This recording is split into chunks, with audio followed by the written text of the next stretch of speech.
त्वमेव साक्षात्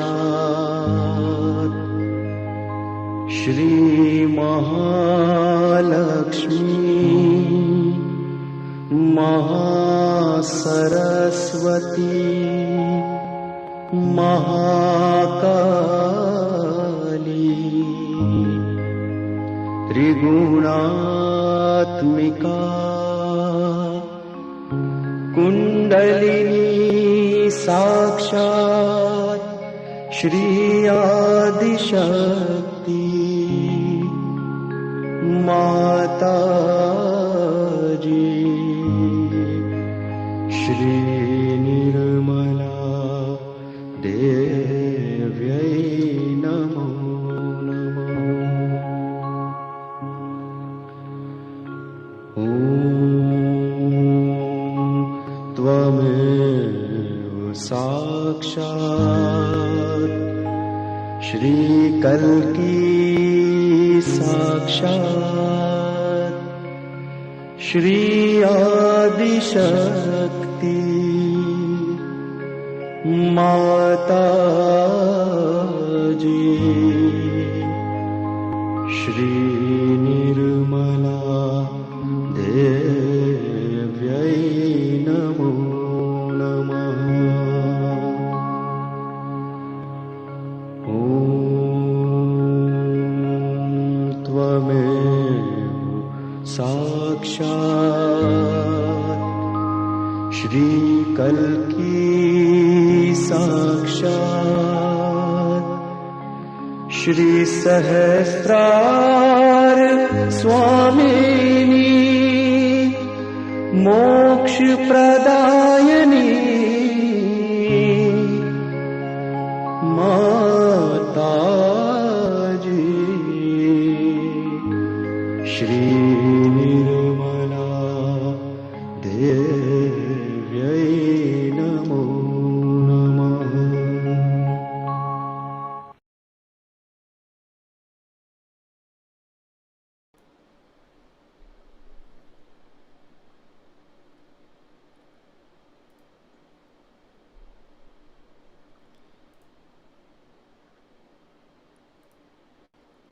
Well, good evening, everybody. So my name is Sean. As most of you would know from the 21 day series, I was behind the scenes. Now I have stepped away from being behind the scenes, and now I'm here today hosting your program for today. So I hope all of you are keeping safe and keeping well. And on tonight's program, we have a very amazing opportunity to learn a little bit more about what we call vibratory awareness.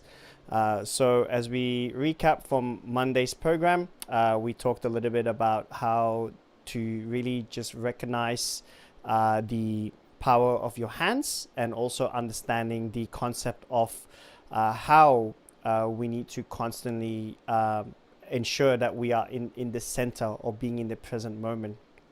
So and so today we're just going to delve a little bit more deeper into that. We do have some exciting things working out, and we do have also another presenter that's going to be joining on over here. So without further ado, I'd like to call upon Mahima to please come on board. Mahima, if you can please unmute and turn yourself on, please. Hello, everybody. Welcome to this session today. And it's a pleasure to be sharing this meditation session with Sean and you also. I look forward to enjoying some good meditations together. So a question I wanted to ask you, Mahima. We're now talking about, I guess, the vibrations, right?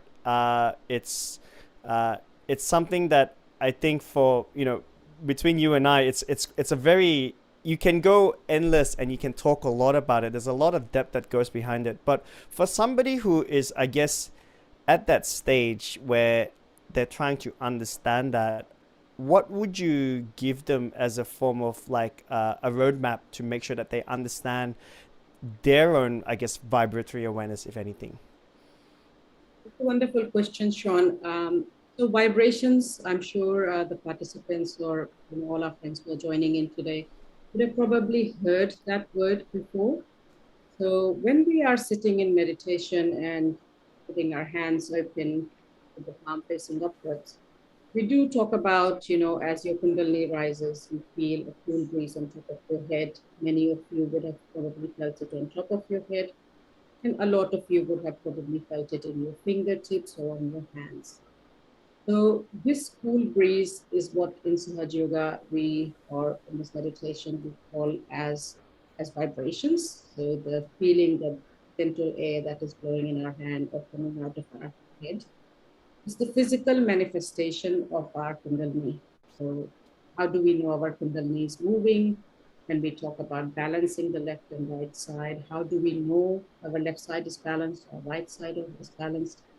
So the whole idea of vibratory awareness is in a way really amazing because it's an idea that is beyond our intellect. This is beyond our mental activity. So as the topic says, we're going into the fifth dimension or getting an idea of something which is beyond our human mental activity. And I'm sure you've already experienced the vibrations or the vibratory awareness. But we're going to, in today's session, try to use this vibratory awareness to see why do we need to have it and what do we do with it when we have it. So we're going to do quite a few of the practical tricks to see what do we really feel in terms of our vibratory awareness, how to make it stronger, or what do we do with it. So that's the aim of tonight's session is. I guess enough from me, and I'll leave it to you, Mahima. Take it away. No problem. So I'm sure Jenny and others would have asked you to prepare a Footsoak tub. So you would have come prepared. I have got a Footsoak tub. So I'm on a chair. I've got a Footsoak tub on the floor in front of me. So if you have one, please, we can get started. If you haven't got one, we can give you a couple of minutes to get organized. And for those who have one, we will get started in simple balancing or breathing exercises until the others get their Footsoak tub.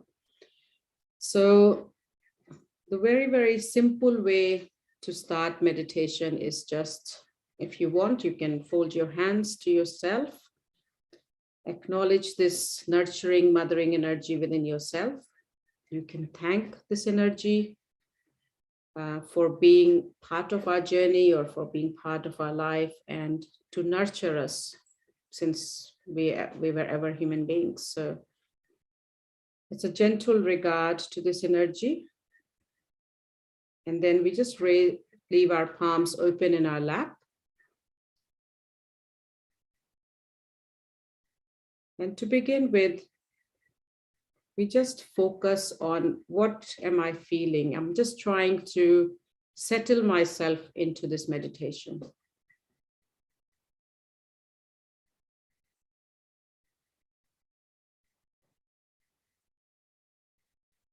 For those who already have your Footsoak tub, this is the good time to put your feet in it, in the water. I'm at the end of my day in Sydney after a busy work day, so my water is fairly cool. It's just tap water, which is cooler. If you are in cold climates and it's really cold there, make it lukewarm so you can be more comfortable. Or whatever you feel works better, but whatever makes you feel more enjoyable during the meditation. So for those who are new to Footsoak, the idea is it's a tub of water, as you can see in the image. Your feet are dipped in that water, probably up to your ankle level. And you have some salt already put in that water, which is just table salt. You have a bucket of clean, non-salty water next to you and a towel. So when you finish, you can rinse your feet with that, the clean water, and also dry your feet before you start wandering around again. So that's a very simple technique that really cleanses our system and enhances this vibratory awareness.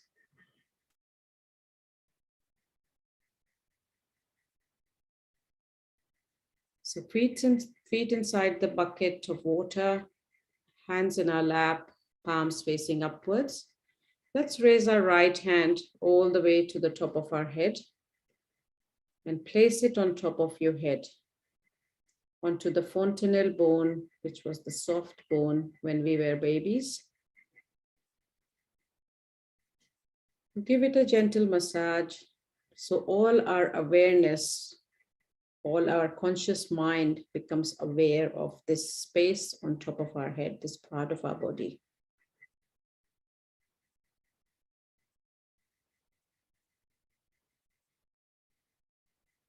This is the spot where you would also like this Kundalini energy to be when we meditate. So if we become aware of the top chakra or the top of our head, then Kundalini can follow your attention to the top of your head. Leaving our attention on top of our head, and see if we can maintain it for even a few moments up there. Bring your right hand back into your lap and just notice what's happening within.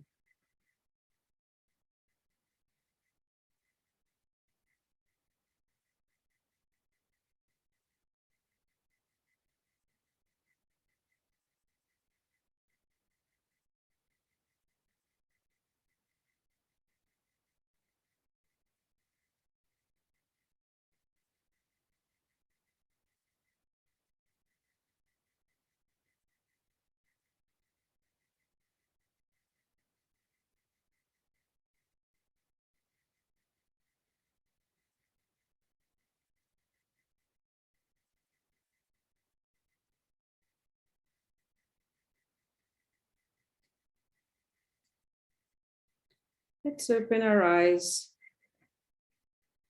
and just pay attention to what did we just feel. Did we feel that we're really hectic? Did we feel that we're really relaxed?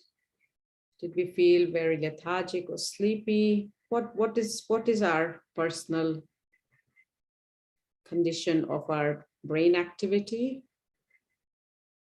Many of you are meditating for the last 21 day sessions, and then you're going on an ongoing meditative journey. So I'm assuming that you probably feel already some awareness of your left channel or your right channel.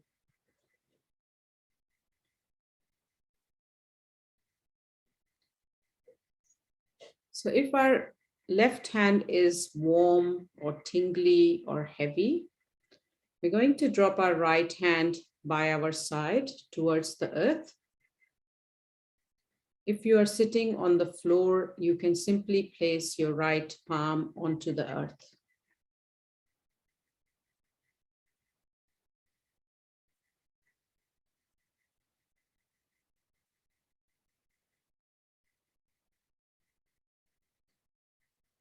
Let's practice bringing our attention back on top of our head again. The fontanel bone, the soft bone when we were babies.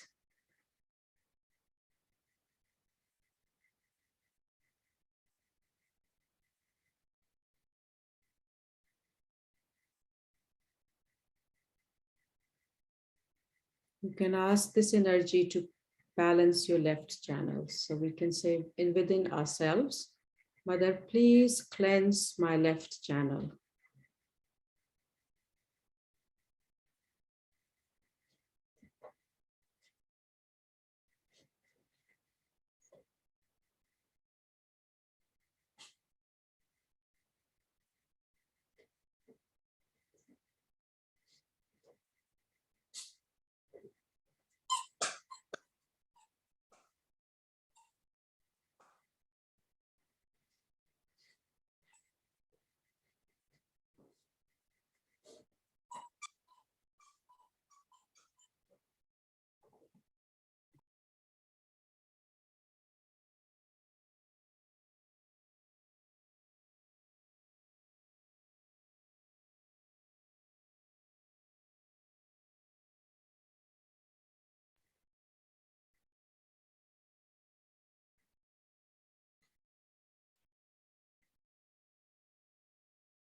So we can notice if there is a change on our fingertips.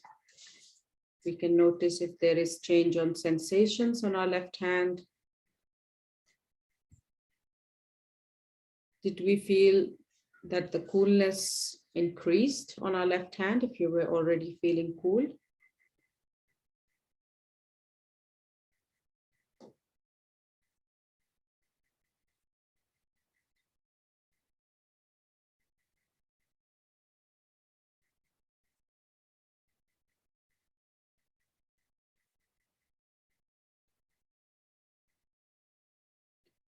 Let's bring the right hand back in our lap.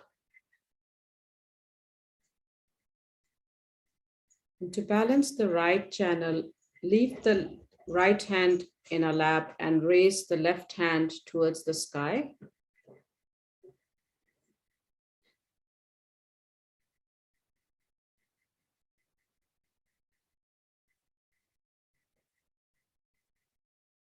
We can request this energy to please cleanse our right side. So we can say within ourselves, Mother, please clear my right channel.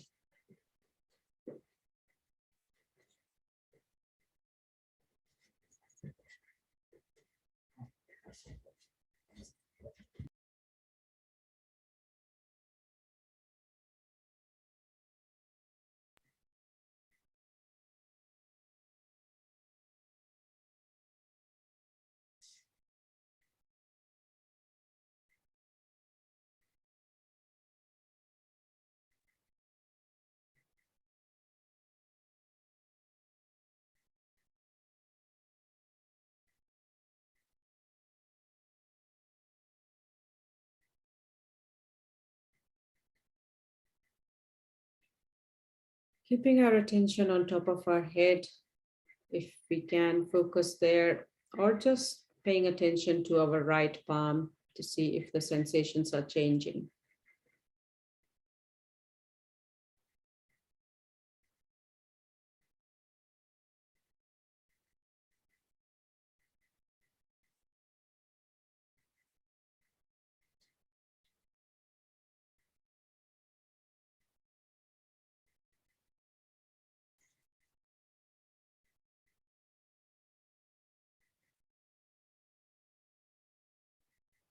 Let's bring our left hand back into our lap.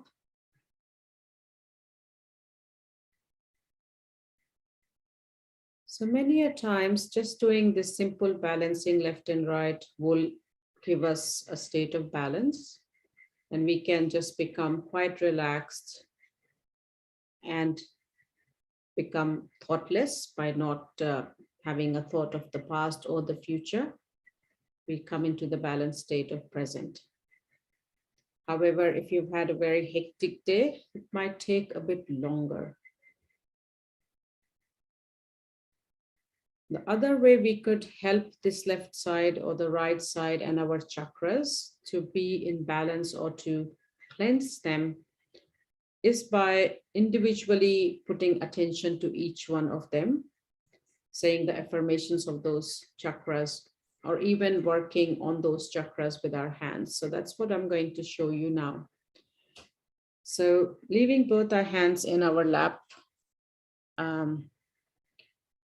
if we put our attention on the heart chakra, which is the left heart, left side of your chest,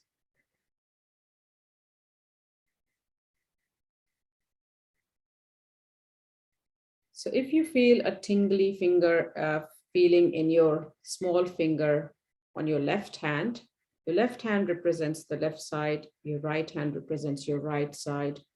The left side of your body is represented of the left channel, and the right side of your body is representing the right channel. So the chakras are, of course, they're present in the central channel, but they have a left and the right aspect to them. So our heart is on the left side of our body, and you can feel the indication of this chakra on the small pinky finger on your left hand.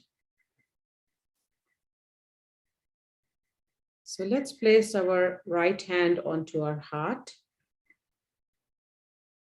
leaving our left hand in our lap with the palm open, facing upwards.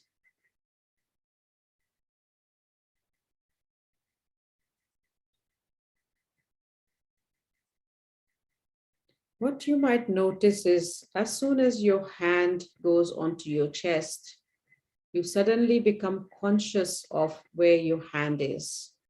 You actually become conscious of that part of your body, and your attention, your focus goes there. And remember, the Kundalini can follow your attention. So if your attention is on your heart, the Kundalini is also trying to move to your heart if possible. That depends on the blockages of chakras, that depends on what the Kundalini needs to do to get to the heart chakra.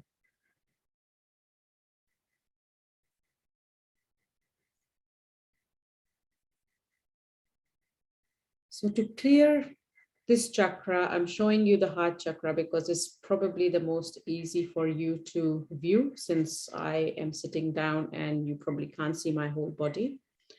So let's work on the heart chakra, which is also the seat of our spirit, which is part of the topic today.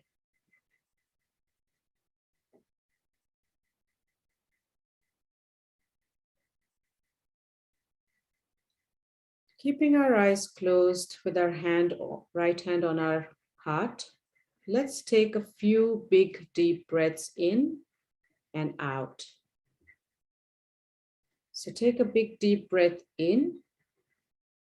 Hold the air in your lungs for a few moments and then breathe out.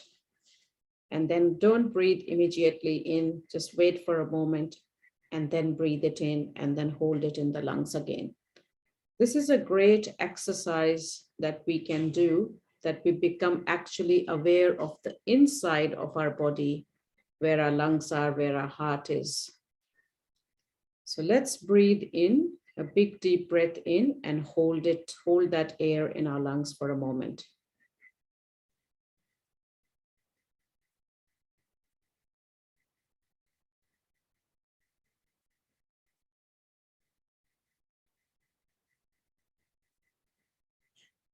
Let it go and hold it out for a moment. Let's take another big deep breath in and hold.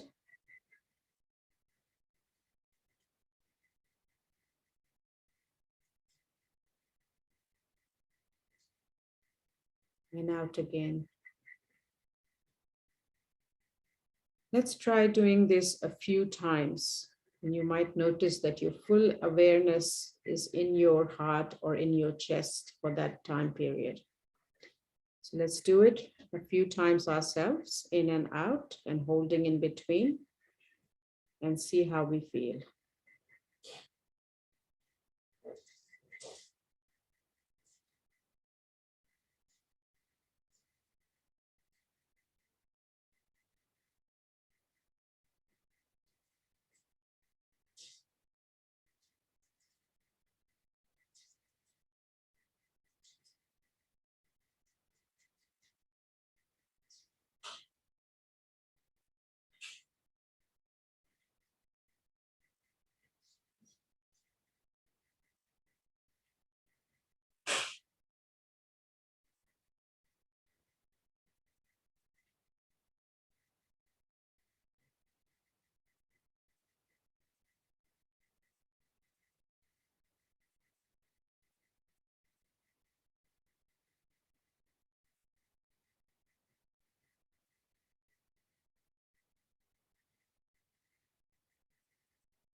Let's open our eyes for a moment.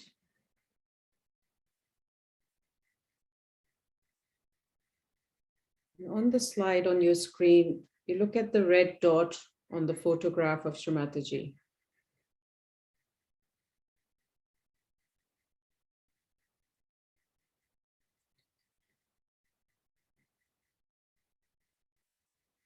What really is happening after that breathing exercise, that our attention was so absorbed and trying to regulate our breathing, we actually forgot to think.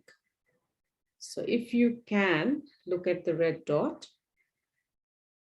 and if you're just looking without reacting,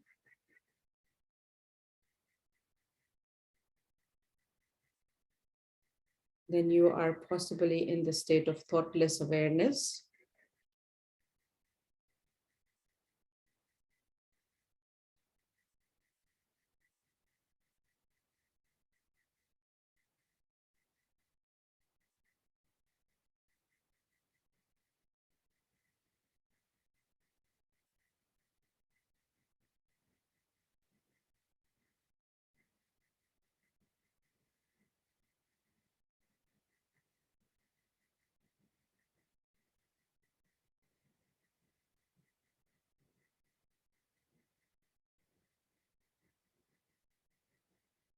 Okay, so as the time will progress, you can try this exercise to assess physically, are you thoughtless? So if you can look, for example, this is a great example because you already have a meditation, probably card or a photograph or a pamphlet. So if you can focus on the red dot without thinking, then you've kind of mentally understood that I can see something, I'm completely aware of it. I'm looking at an image. However, I might not be thinking about anything. When we achieve this state of looking at something and actually not reacting to it, that is also known as being in the state of a witness. So as the word suggests, you're watching something, but you're not involved in it. You're not party to it. And that is another amazing quality of the spirit, is because spirit resides in our heart, and the role of the spirit is the witness. So the spirit is watching. And when we become the spirit, or when we are aware of our spirit and we become conscious of it, we also have this capacity to witness things without being involved. And to have this capacity to witness something without getting involved into it, it's a magic bullet for any stress, any worries, any anxiety, any problem that we might have, because all we need to do is to become thoughtless and to witness it. Then all of a sudden, all our mental activity drops and we become completely normal in a sense that we are not panicked when we are in a state of stress or anxiety, or in a situation where we normally would react big time. So continuing on with our Footsoak.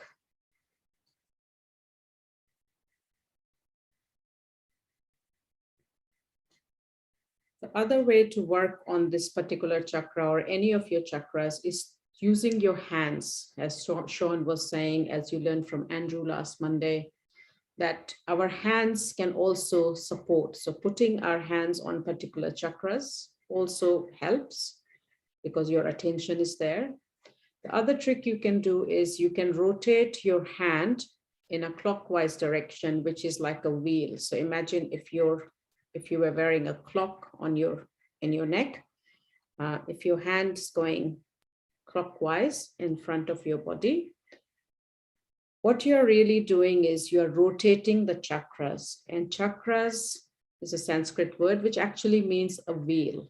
So your chakras are actually wheels which we can rotate to bring them into balance also. So when they go out of balance, they start to rotate in an anti-clockwise manner by dissipating all the energy that they have. But when we want to bring them in balance, so you can physically wound them back into the clockwise direction. So a very gentle exercise to balance these chakras, to clear them. Of course, you can put your hand on it, you can say the affirmations of it, but since we are talking about using more of our hands today, we can give it a bit of a clockwise rotation. So now what we're going to do is we're going to do it to all our chakras, maybe on the left side of our body today in this guided meditation. So let's leave our left hand in our lap. Let's take our right hand at the base of our spine in front of your left leg, and you can rotate it in a clockwise direction. So basically all I'm doing towards my body is this, but you're turning it towards your hand, towards your body. So your hand is actually going in a clockwise direction with your fingers pointing towards your body. So starting at the base of our spine, which is basically your left leg.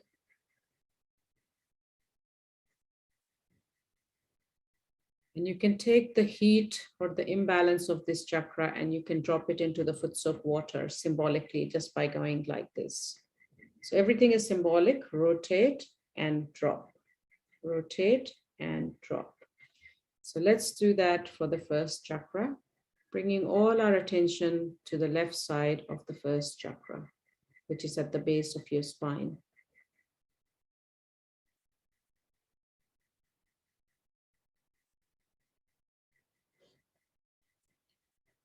Let's move to the next one, which is at the base of your stomach on the left side of your body. Again, same movement, rotating in a clockwise direction and then just dropping into the water, dropping whatever we have collected. I know it might look a bit symbolic and probably I'm not sure what I'm doing type idea, but let's give it a try.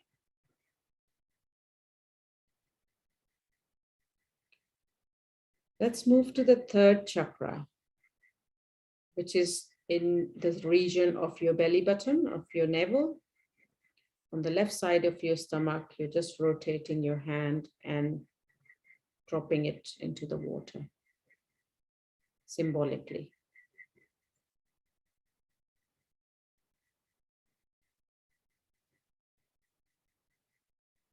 Onto the heart, the left heart.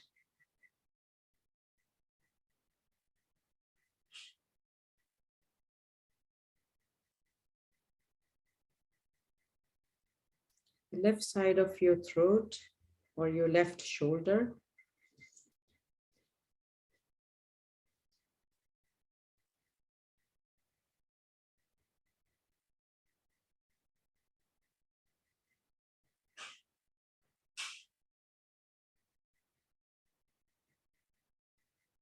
As you know, our left channel goes up to our shoulder and then comes to the middle of our forehead and then moves to the right side of our head. So we can do our forehead,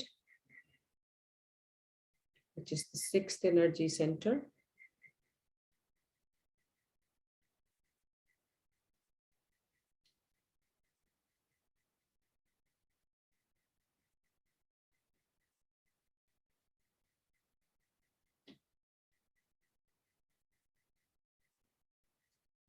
And then to the right side of your head. Or you can simply put your hand on it.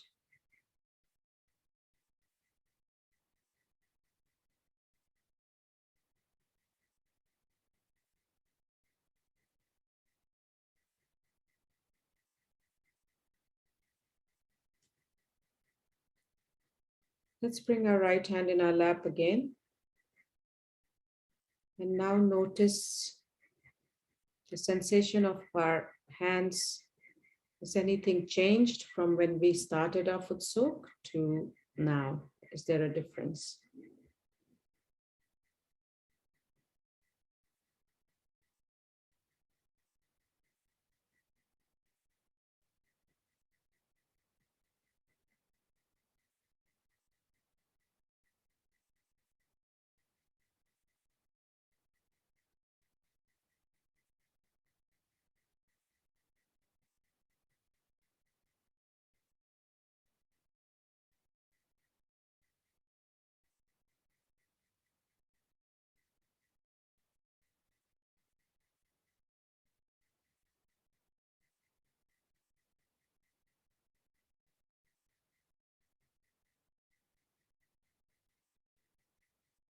Would be great if some of you or all of you would post in the chat pod, what are you feeling? Are you feeling anything? And is there a particular finger that you are feeling, or a particular hand that you're feeling is warmer or tingly? And then we can try together as a group to clear it individual, like, together. So how are we feeling overall? Do we feel a particular sensation in our hands?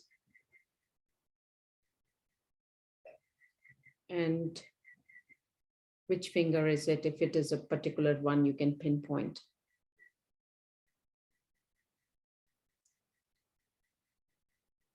Yep, I can see a couple of you have started to post. Let's have a few people say what they are feeling so I can get a consensus of the group, and I will start working with you together so that we can clear out some of these heaviness or different sensations that you're feeling.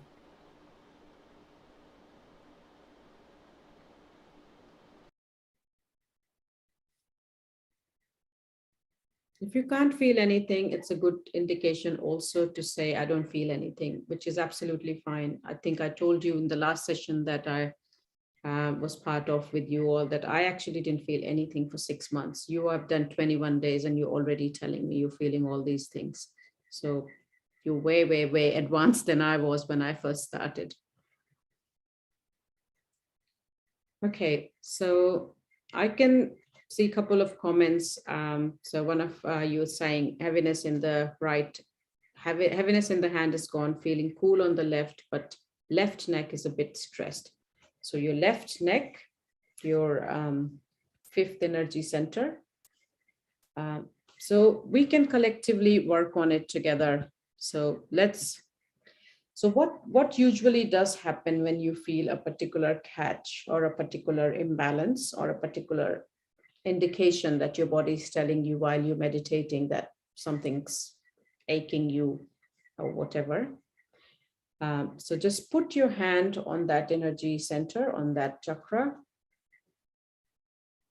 And if you remember from your first session, the affirmation of this energy center is, Mother, I am not guilty. So let's say that within ourselves a few times to try to bring this chakra into balance. Mother, I am not guilty.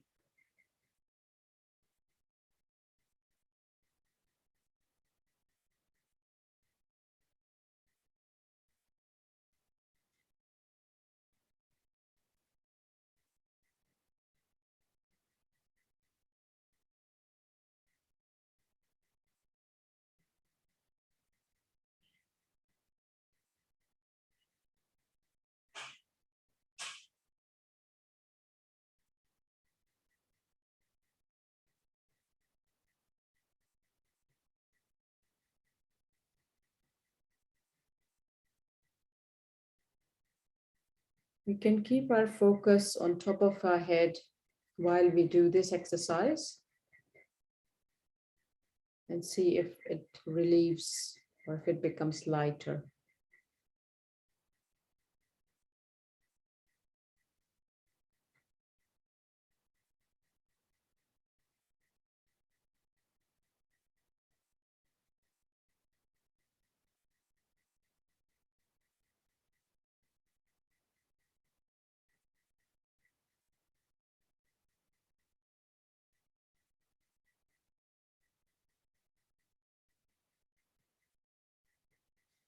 We can also rotate our right hand in front of this energy center in a clockwise direction, trying to bring this chakra into balance.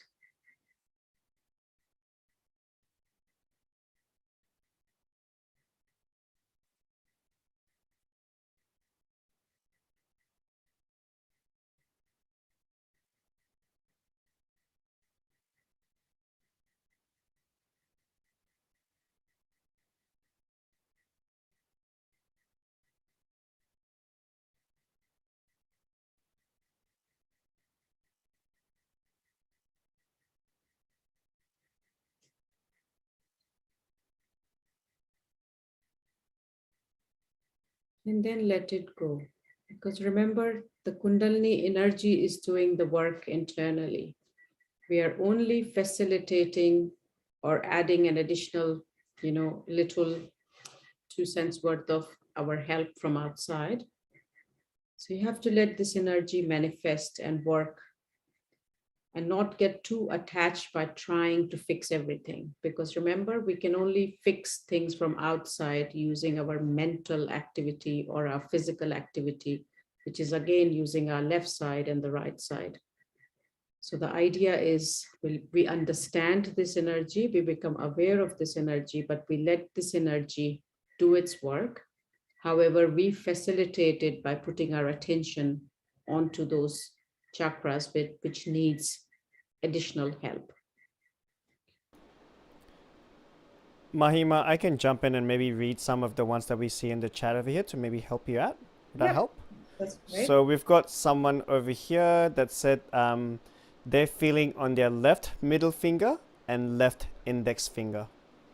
Okay, so your left hand. So left middle finger and left index finger. Your left middle finger is your ring finger, as I'm assuming, and the left index finger. Index finger means the first one, the pointer. Okay, so the left, it's interesting that somebody said that they feel the left shoulder. Symbolically, if you look at the chart, when you already probably have seen it, that your index finger on your left hand represents this chakra anyway. So either you can feel it in your body as stiffness, or you can feel it in your index finger as a tingling or a heaviness or a heat. So this one we've already dealt with. Let's go to the left middle finger. So is it the tall one or is it the ring one? I think it's the middle one, the really tall one. The really tall one, the number 2 finger here in my hand, that represents the area of near our navel. So all we need to do is put our right hand onto the left side of our tummy.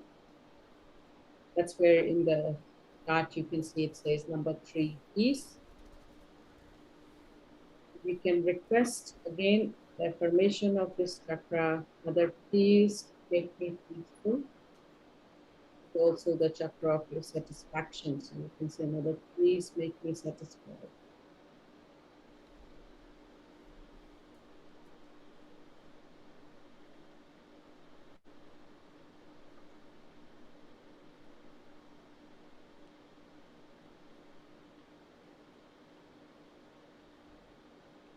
Again, the awareness is on top of our head, letting this energy work.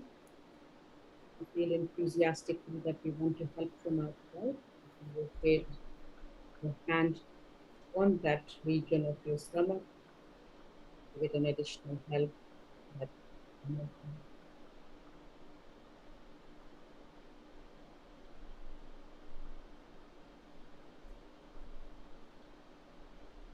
Notice if that finger goes cooler, or if the finger becomes lighter, or if you forgot all about that finger, which means your attention has receded, so you don't have any attention will go back to that finger. It means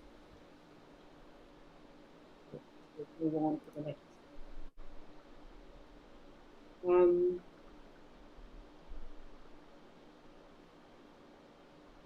Right and left little fingers, there is heaviness. So if you feel them in both your left and right simultaneously, that means it's in the central channel. So if you feel left separately, it means it's on the left side of your subtle system. If you feel the right hand fingers, then they're on the right side of your system. But if you feel them both together, as somebody is saying, I feel right and left little finger, if there is heaviness in them. So that little fingers is a representation of a heart chakra. So if you look at the diagram number 4, love and compassion, coded red. And if you look at your finger in the diagram, it's also coded red to be the little finger, same as the heart chakra. So both means the center of our heart. So let's put our hand on the center of our chest. This is the chakra of our sense of security, of course, with the love, the compassion that we feel within our heart. This chakra is also responsible for our sense of security. So if we are scared, if we get threatened, or if we feel we're not brave enough, then sometimes we feel heaviness in our little fingers. So heart, hand on the heart. So you can say the affirmation, Mother, please make me a brave and a courageous person. Mother, please make me brave and courageous.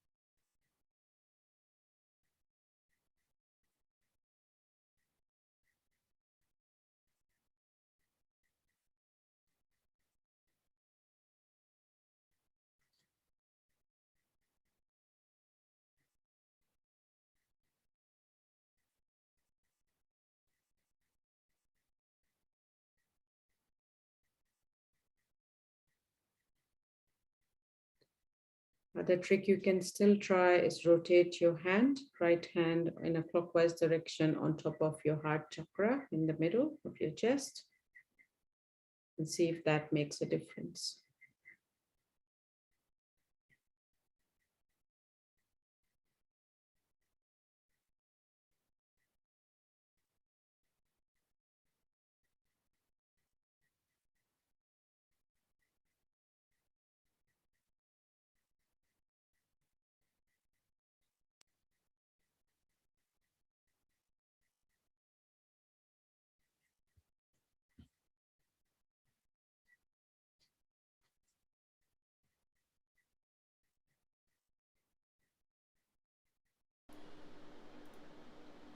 Somebody's saying we cleared the left shoulder. How do we clear the right shoulder?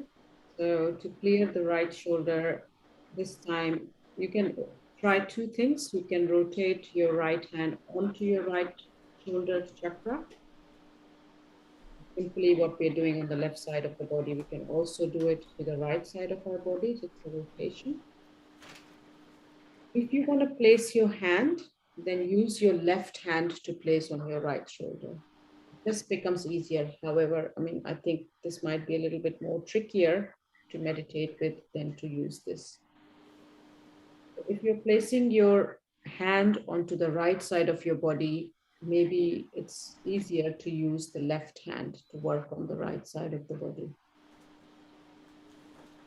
Clear the right shoulder or the stiffness or the patch on the right Vishuddhi chakra, this chakra here. Simply place your left hand there.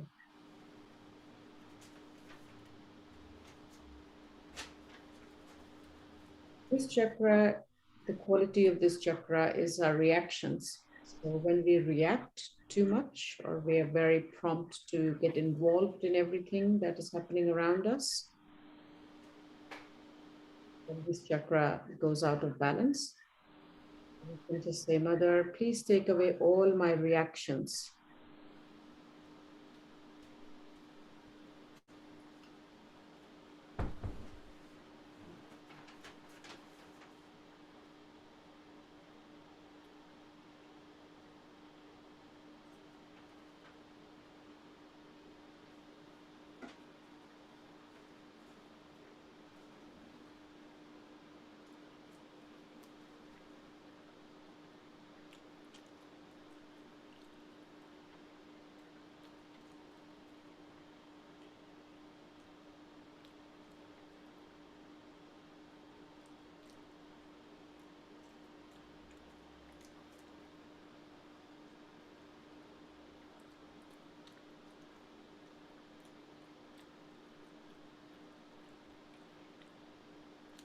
It's a very, very simple and easy technique.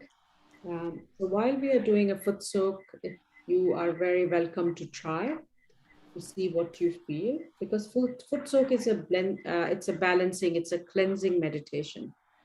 So if you want to support your subtle system, your Kundalini energy from externally, giving an additional help by actually focusing on the energy centers that you feel in your fingers or in your body, just like a neck pain or a stiffness in part of your body, then you can additionally put your hand on that chakra or rotate that chakra and say the affirmations of those chakras. So it's like you have multiple tricks in your hat. You pull out what works. Some days you might notice just saying the affirmation and putting the hand there is enough to balance it. Some days you want to rotate your hand on it.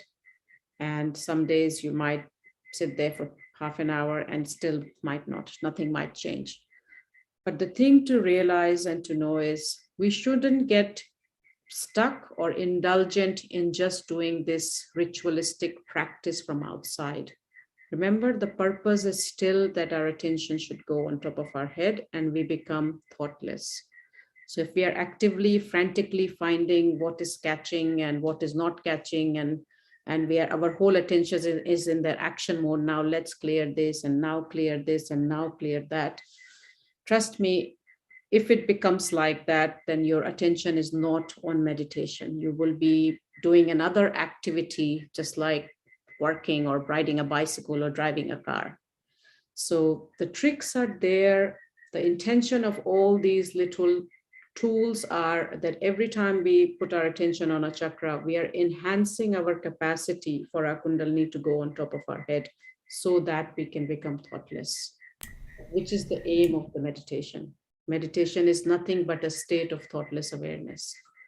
So don't lose the core message in learning various tricks and tools and get indulgent with the tools. That's my personal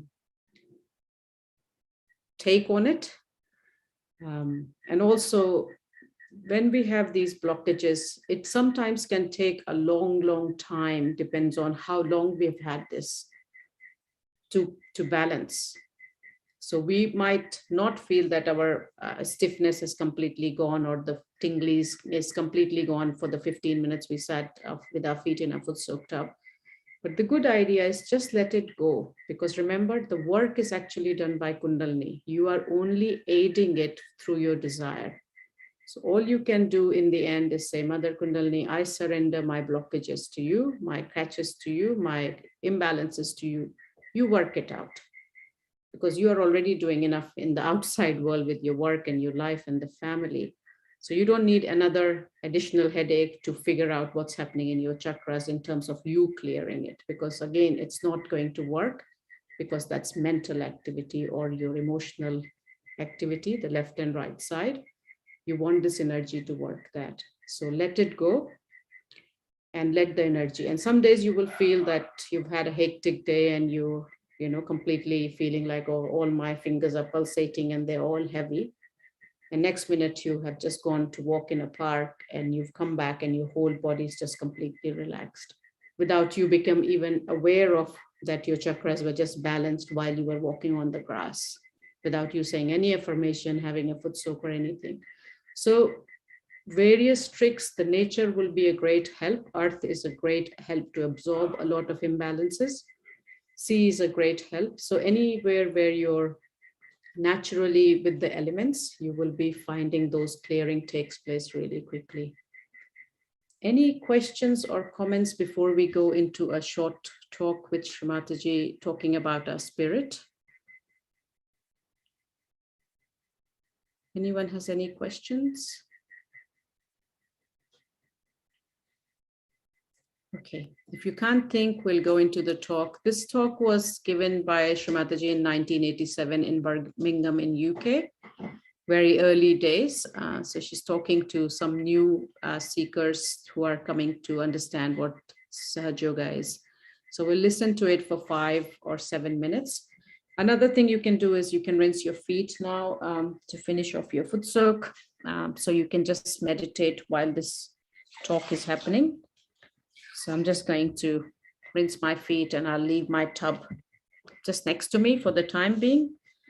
If you want to go and throw it in the toilet, that's absolutely fine as well. And then come back, sit comfortably and relaxed. and we will start. So hands in the lap. If you want to watch it, keep your eyes open. If you don't want to watch it, close your eyes and just let this energy manifest. So all you're doing is listening to this talk and letting this energy work. Attention on top of your head. See how we go after this.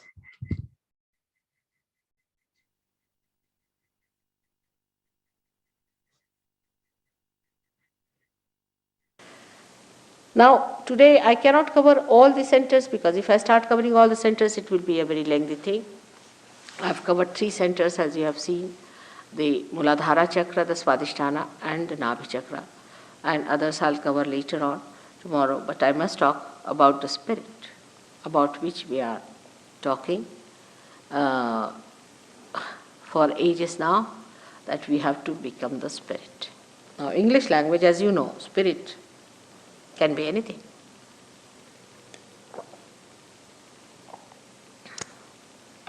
It's a very ambiguous word. Even to alcohols we call it spirits, even to the dead souls we call them spirits, and even to the spirit, that is BR, the pure being, which is called as Atma in Sanskrit language, we call the word spirit. Here I am saying, talking about that spirit, which is the pure being within you, which is a detached being within you, which is the witness within you, which sees you all the time, which watches you, which resides within you as joy and happiness in the heart. It resides in the heart. This spirit is not in our conscious mind, is not in our central nervous system, is not under our control. To give it an analogy, I say that the left side within us is like the brake, and the right side is like an accelerator in a car. Now, in the car, we are learning driving, sitting in the front seat, and there is the master watching at the back and seeing the whole play. Now, what you do is to go to the left, means sometimes you put the brake, sometimes you put the accelerator, make mistakes, and then you learn how to drive. That learning how to drive is the wisdom part of it, which comes to us through balancing our lives. Balance is the most important thing to begin with. But even if you don't have balance, I have seen in Sahaja very imbalanced people get into the balance. Now this balancing, left and right, or say of the brake and the accelerator, gives you a position where you can say, now you have mastered the driving. But still there is the master sitting at the back. Then you become the master. The master is the spirit within you. You become the spirit and you start watching yourself as a driver. The whole thing becomes like a play, like a drama. That you separate yourself and start seeing everything happening before your eyes. Everything happening just like a drama outside you. And you are not the part and parcel of it. So you enter into the area of your axis and the periphery loses its impact on you. You become a person who is silent, blissful, quiet, and sees the periphery, the movement of the periphery, but you are not in it. That's how you become the master. That's how you become the prophet. But Sahaja Yoga today has a power to make the prophets out of the men of God, and these prophets will have power to make others prophets. So says William Blake, the great poet of this country. And that's exactly what Sahaja Yoga is. He predicted it 100 years back, and today if you come to Sahaja Yoga, you will be amazed what you are. Whatever he has predicted about England being the Jerusalem of tomorrow, that tomorrow is today. This country of yours, England, which is so far, I don't know if people understand or aware of what this country is, which is the heart of the universe, which is the most important part of the universe, has to become the Jerusalem. For that, the Englishmen have to come out of their inertia to see what are their potentials, to rise up to that point, and that's going to work out. It's working very well in London. Of course, we can't have too many people because plastics can be produced in the machines in thousands. But if you have to have something living, it takes time. But once it takes time, once it comes to its maturity, I'm sure this great country is going to assume that status of becoming Jerusalem, the place of worship, where people have to come to worship.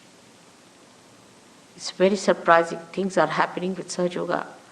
The flower daisy, which never had any fragrance, if you go and see now, is having fragrance. Most of the English flowers had no fragrance. They were known by that. Most of the flowers are now having tremendous fragrance. You can see for yourself. All these things are working by nature, are worked out, they are coming. What about human beings? Where are they? What are they doing? Where are they lost? This is a very sad thing. I came to London just by chance, I should say, or maybe that is prearranged. My husband got elected to this job and he had to come. And this agency of the UN is only placed here. It's in England. It's nowhere else. You have only one agency of the UN. That is in England, for which my husband got elected, and so I'm here. Otherwise, I don't think I could have come here like a guru, because I don't have any other interest but this. And I could not have come here otherwise, because uninvited I would not come to a country. But I came here as an invited person. It's all working out. Only you people have to work it out yourself and understand not only the dynamism, the vitality, but the greatest importance is that at this point you are standing on the verge of destruction or construction. And the English people have a special place. They have to rise up to it because they are the cells of the heart. I'll have this lecture tomorrow again. I hope you'll come and make it comfortable. Sorry for my throat, I've been speaking day in and day out every day. Thank you very much.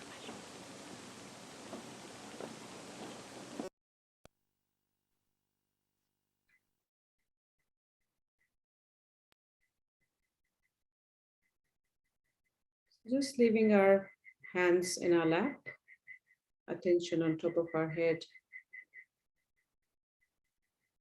We're going to listen to this very gentle music which resonates with our spirit, which resonates. It's a poem in Sanskrit about the description of our spirit.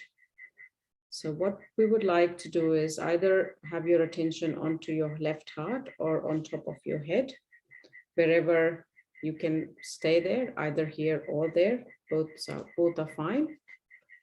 If you feel like opening your eyes, you can look at the red dot on the photograph.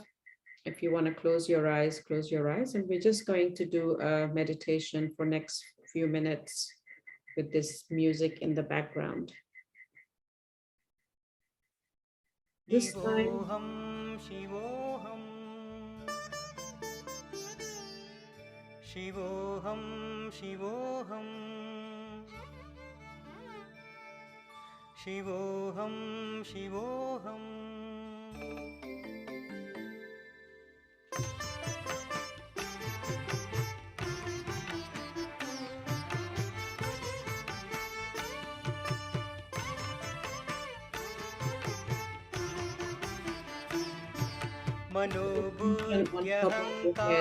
मनोबुद्ध्यहङ्कारचित्तानि नाहं मनोबुद्ध्यहङ्कारचित्तानि नाहं न च श्रोत्रजिह्वे न च घ्राणनेत्रे न च श्रोत्रजिह्वे न च घ्राणनेत्रे न च व्योमभूमिर्न तेजो न वायु न च व्योमभूमिर्न तेजो न वायु चिदानन्दरूप शिवोऽहं शिवोऽहं चिदानन्दरूप शिवोऽहं शिवोऽहं शिवोऽहं शिवोऽहम्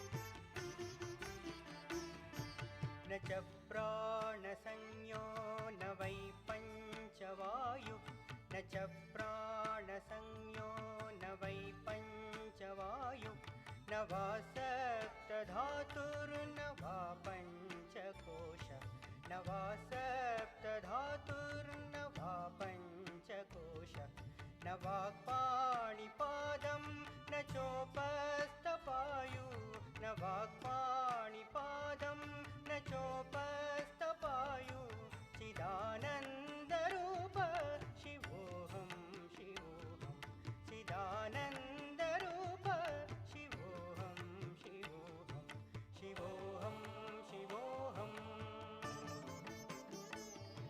शिवोऽहं शिवोऽहम्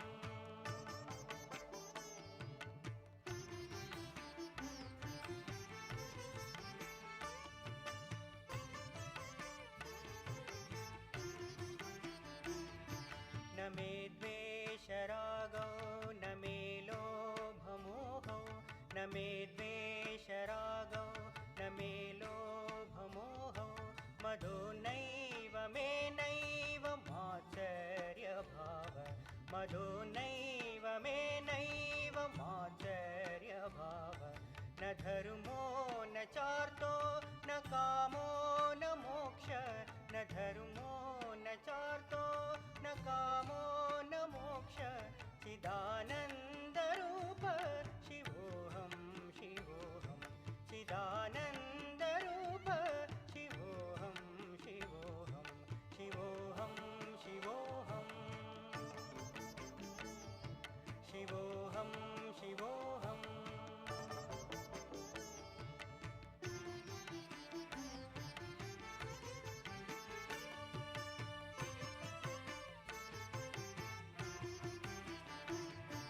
न पुण्यं न पापं न सौख्यं न दुःखं न पुण्यं न पापं न सौख्यं न दुःखं न मन्त्रो न तीर्थं न वेदा न यज्ञा न मन्त्रो न तीर्थं न वेदा न यज्ञा अहं भोजनं नैव भोज्यं न भोक्ता अहं भोजनं नैव भोज्यं न भोक्ता चिदानन्दरूप शिवोऽहं शिवोऽहं चिदानन्दरूप शिवोऽहं शिवोऽहं शिवोऽहं शिवोऽहं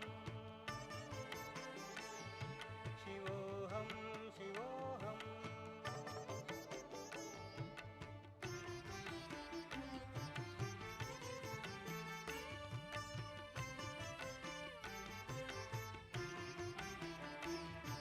न मे मृत्युर्न शङ्का न मे जातिभेद न मे मृत्युर्न शङ्का न मे जातिभेद पिता नैव मे नैव माता न जन्म पिता नैव मे नैव माता न जन्म न बन्धुर्न मित्रं गुरुर्नैव शिष्य न बन्धुर्न मित्रं गुरुर्नैव शिष्य चिदानन्दरूप शिवोऽहं शिवोऽहं चिदानन्दरूप शिवोऽहं शिवोऽहं शिवोऽहं शिवोऽहं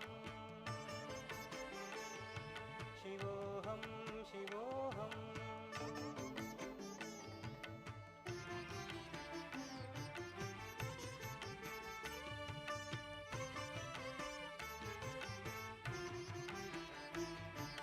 अहं निर्विकल्पो निराकाररूपो अहं निर्विकल्पो निराकाररूपो विभुत्वाच सर्वत्र सर्वेन्द्रियाणां विभुत्वाच सर्वत्र सर्वेन्द्रियाणां सदा मे समत्वं न मुक्तिर्न बन्ध सदा मे समत्वं न मुक्तिर्न बन्ध चिदानन्दरूप शिवोऽहं शिवोऽहं चिदानन्दरूप शिवोऽहं शिवोऽहं शिवोऽहं शिवोऽहं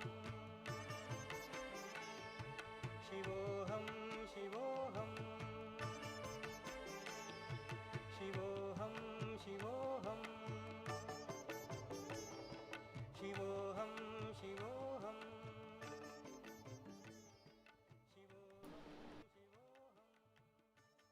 Just continue to maintain your attention on top of your head for a few more moments, just in that silence.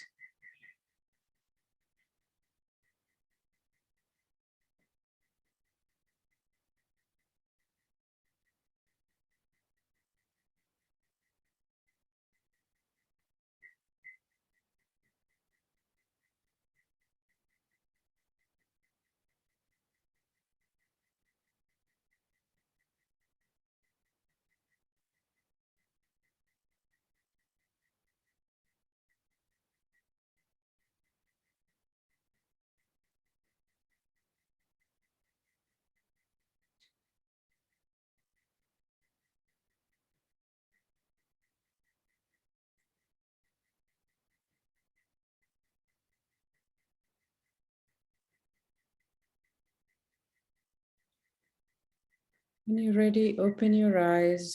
Again, look at the red bindi or the red dot on the photograph and just watch.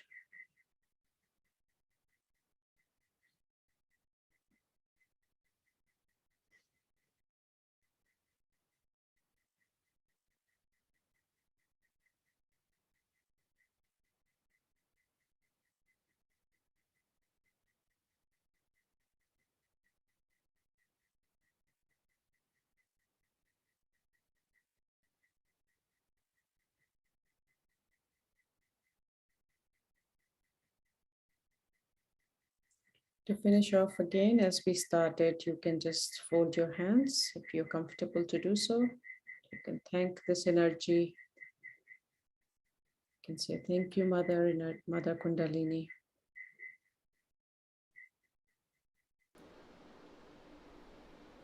I understand you have learned how to raise your Kundalini and do abundance, so you can do that as well.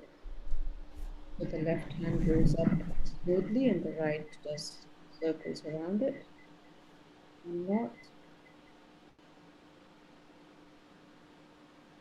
3 knots in the second time, not 3 knots in the third time.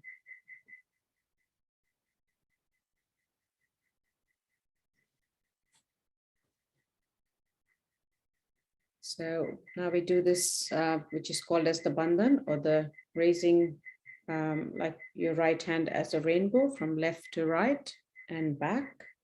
That's regarded as 1. We will do that 7 times.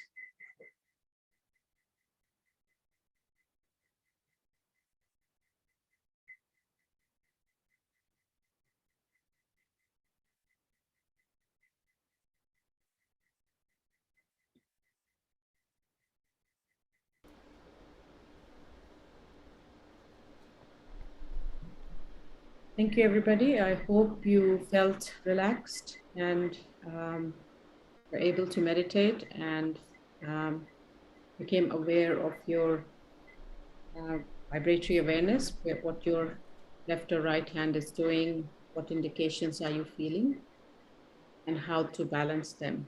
So over to Sean. Wow.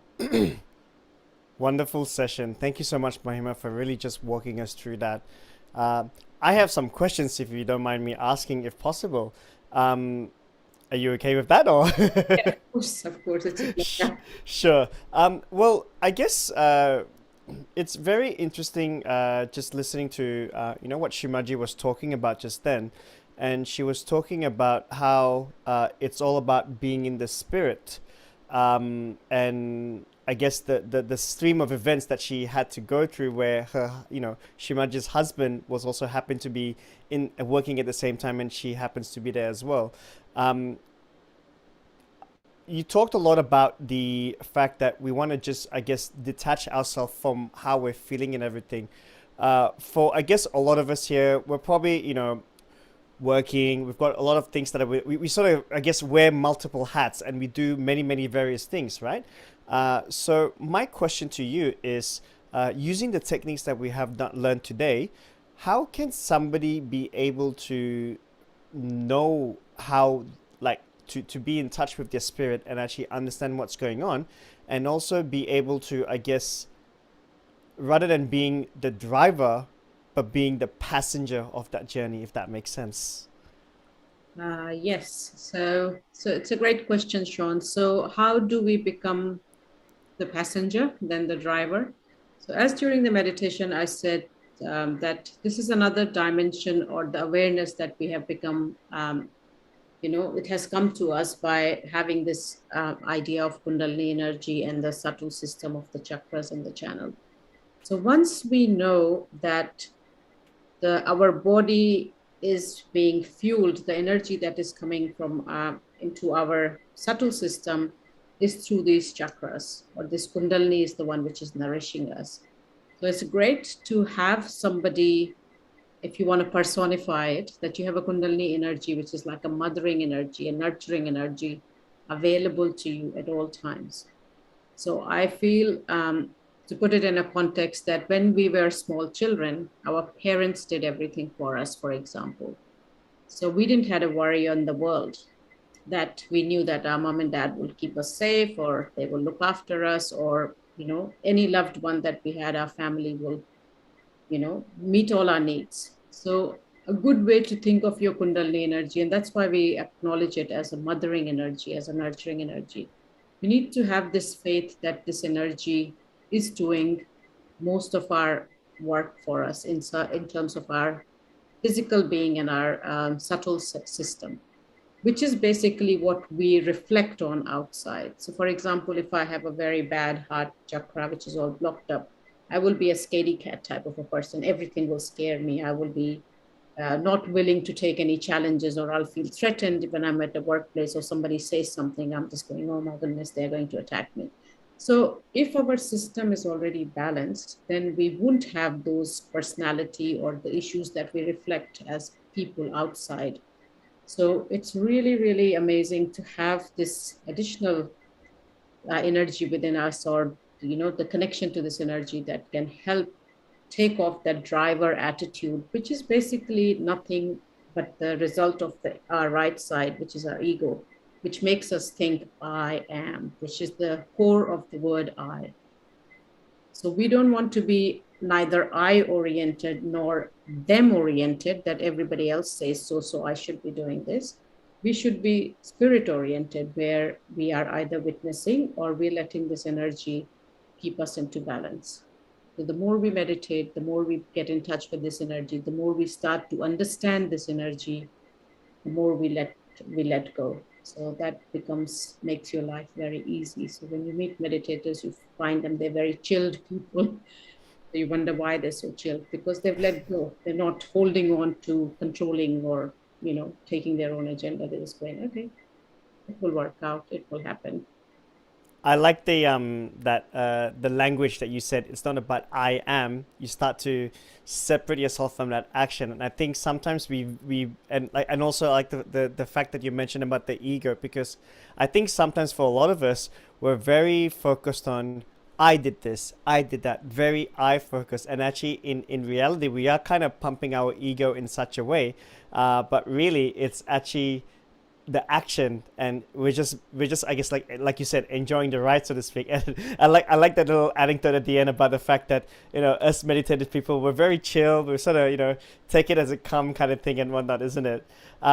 The other thing I wanted to ask about is, would you say this is something like how maybe one would call it like intuition, or like a gut feeling or thing? Is that something, could we make that same comparison, or?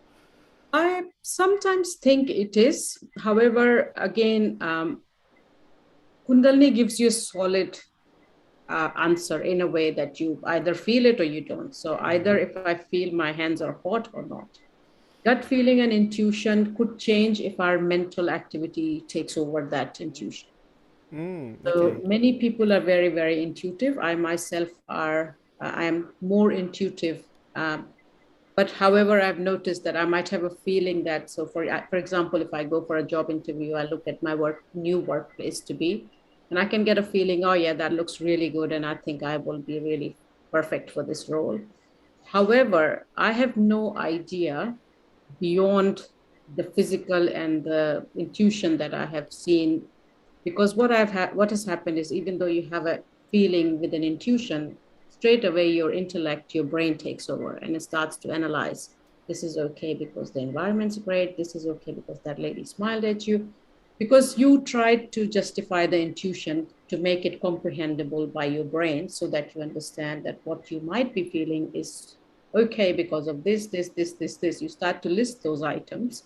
Or the other way around, you start to list the negative if you had a negative intuition about something. But when we are working on vibratory awareness, I could walk in a workplace which looks like beautiful as whatever. However, if my hands go absolutely hot and everybody's smiling at me, I am not sure that this is going to work out. It might work out if I let my brain take over and saying everything was gorgeous and forget about the vibrations. What does it even mean? What really does happen in the time period of time, as the time will progress, you will realize that things aren't as rosy as they appeared. And when the reality sinks in, you just go, I do remember the first day I walked in here, my hands were blasting hot. And I felt like, whoa, okay, mentally I loved everything. The pay package was awesome, but there was something telling me, my vibrations were telling me, my vibratory awareness is telling me this is not really going to be the best solution for your further ascent. So the idea again is that if we are interested in our spiritual journey, or if our journey to know within ourselves, to know ourselves and to progress in it, it has an impact. However, we can become workaholic or whatever our bosses are expecting in that workplace and join that train. And then we might come back to spirituality when we're completely burnt out and saying, okay, now I need to restart all over again. Where's that Footsoak tub? Because what just happened? I guess back to like, I guess the habits and the routine that we create, isn't it? Exactly. So I think that's what happens to most of us. Like, as human beings, we are in a way sometimes ignorant because we just go with our mental ideas of what we know. However, when we have this amazing energy to tell us that, it looks great, but it might not be the best thing for my own subtle system. I might get impacted in a different way. So you kind of end up making decisions slightly differently. And it takes a bit of time also to become trusting of these vibrations. That do they really mean that, or is it just me suggesting that your brain's telling you one thing, your vibrations are telling you doing another, and you're just going, well, which one do I need to listen to? I guess it takes the whole meaning of, like, how people sometimes say, like, there's a good vibe about this place. That whole definition actually, considering that we've been learning about, I guess, vibratory awareness, it takes that whole sentence to now a new level, isn't it? And it's all about trusting that, right? Yeah. Exactly. But we do have an intuition. I mean, we all have an innate intuition. I don't know whether it's subconscious or whether it's a reflection of our own energy system that somehow intimates us that that doesn't look very good, or that might be not so good. So I guess maybe our body, our innate system gives us little signals that, hello, I'm here. Pay attention to me sometimes. Knock, knock. I'm here. Sometimes pay attention to what's within also. I don't know. Maybe, we can ask some deep psychologists who might know some more. Yeah, I mean, we never know, right? But that's a very interesting thing. And I liked how you related back to, like, what some of us would probably go through, which is like a job interview. We may look at, like, the things like, for example, the pay package, the work, I guess the environment, all kind of stuff. But we sometimes tend to forget, like you said, the spirituality aspect sort of comes a little bit in the lower side, because those are not necessarily the factors. But then after we sort of have the lesson, we sort of realize, okay, maybe we need to trust that vibrations and trust that thing that we have, isn't it? Because that's the way we go through, isn't it? Exactly. Because our ego is very, very powerful, because that's what how we have operated all our lives. We've operated with our ego. I think I'm capable. I've been educated. I've been made to learn how to think and to analyze information. All that I sort of talking, isn't it? Yeah, exactly. Interesting. It's very interesting. Yeah. Wow. Yeah, we can go on and talk about this forever, can't we? It's a never-ending topic for sure. Mahima, I just want to say thank you so much for really explaining that. I think it's a very big topic, but I really appreciate the fact that I think for the people who are in the program, I think they really appreciated that sort of understanding of what is vibrations and how to be aware of it and how can they navigate through it. So thank you for taking the time. Yeah, thank you so much for giving us the opportunity to be part of this. So it's Yeah, well, I thought I'd open the floor to any questions. We do have the chat open.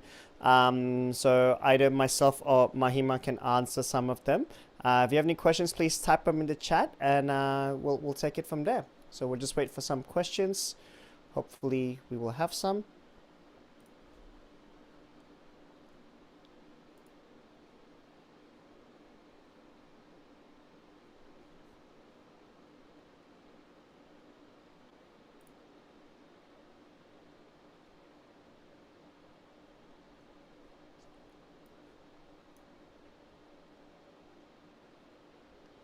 I feel like everybody's probably thinking about the notion of the I. Am I doing this? Am I doing that? The whole I, that language that is probably getting them thinking too much.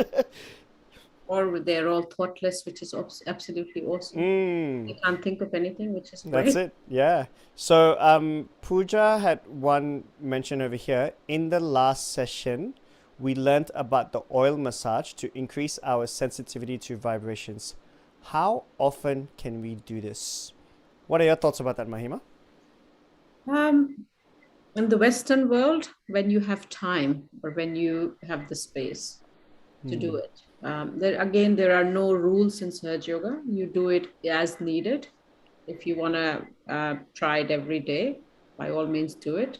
We live in quite a hectic environment in the very busy part of our world. So I usually do anything like my head massage or oil massage only on the weekends. So try it, give it a try once a week and see if that helps you.